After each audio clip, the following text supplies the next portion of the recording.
So we just got done talking about the 5 text structures that we have been learning about this week. And so in today's activity, you are going to complete this Jamboard and move the Post-its to the answer that you think fits, the text structure that you think fits. So I'm going to read the passages for those who need it, and then show you an example of what I expect from you when you're completing this independently. So I'll do the first one with you. In the Midwest, around the Great Lakes, women were in charge of building wigwams. Even the young girls made tiny wigwams for their dolls. Wigwams are tent-like houses. They are frames made of wooden poles. A lot of these tribes moved from place to place. Everyone had to carry their belongings on their back. When they moved, all they left behind were the frames of the wigwam. And so I'm going to look for key words that I think would identify what kind of structure this is.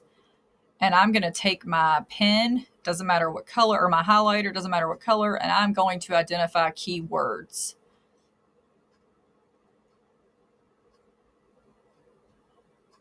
Okay, so I see the word wigwams quite a few times. Tells me they're tent-like houses. Tells me they're made with wooden poles. When they moved, they left the frames of their wigwams. So that's telling me all kinds of details about a wigwam. So what I'm going to do is I am going to move the Post-it I think fits, and because it's telling me facts or information about the wigwam, I think that this is a description. So I've moved my Post-it down to this box where it says place your Post-it answer here. And then over here, it says place a Post-it with your evidence. So I'm going to insert a new Post-it. Whatever color you like is fine. And I'm going to say my reasoning for choosing description. I think this is description because it tells me details about wigwams. Okay. And then I'm going to save it. And then I'm going to move my Post-it answer down here. And that's all that I expect from you. So I'm going to go to the next 4 slides and I'm going to read the paragraph for you, but then your responsibility is to actually move them where they belong.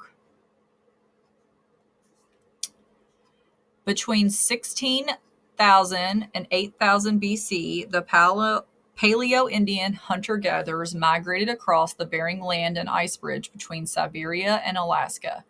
Then between 1350 to 11,000 BC, the Clovis culture begins in North America. The era was named for distinct stone tools found near Clovis, New Mexico.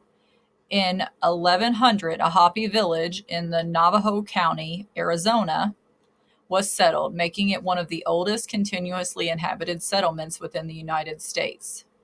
So you may pause this video, access your Jamboard, move the answer Post-it that you believe goes there that fits this paragraph, and then insert a Post-it with your evidence, as well as highlighting the evidence that you found within the paragraph.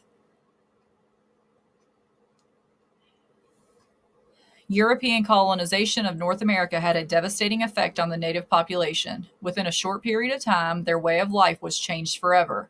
The changes were caused by a number of factors, including loss of land, disease, enforced laws which violated their culture, and much more. When the Europeans arrived, they brought with them diseases unknown to the natives. The natives, having no immunity, died from disease that the Europeans thought of as commonplace. They also brought guns, alcohol, and horses. The effect of these was to change the way of life for the Native Americans. Horses and guns changed the way of hunting for food.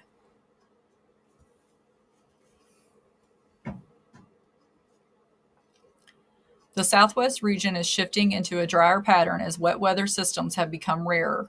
Researchers reported last year that the western United States could face a mega drought by the end of the century. But an even bigger problem is that as temperatures rise, more precipitation is falling as rain instead of snow. While these problems face everyone in the Southwest, Native American communities have unique vulnerabilities. Unlike in the eastern United States, water laws in the region are based on two basic principles: first in line, first in right, McCarthy quips, and use it or lose it. The older a claim is, the more water the user gets, she explains. And those who don't make use of all their rights can lose them. The peoples of the Southwest Culture Area, a huge desert region in present day Arizona and New Mexico, along with parts of Colorado, Utah, Texas, and Mexico, developed two distinct ways of life.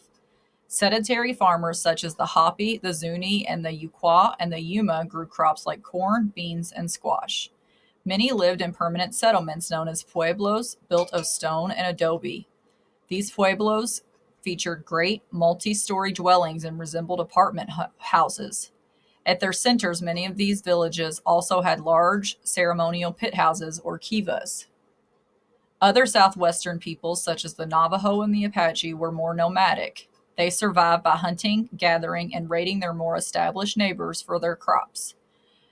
Because these groups are always on the move, their homes were much less permanent than the Pueblos. For instance, the Navajo fashioned their iconic eastward facing round house known as hugans out of material like mud and bark.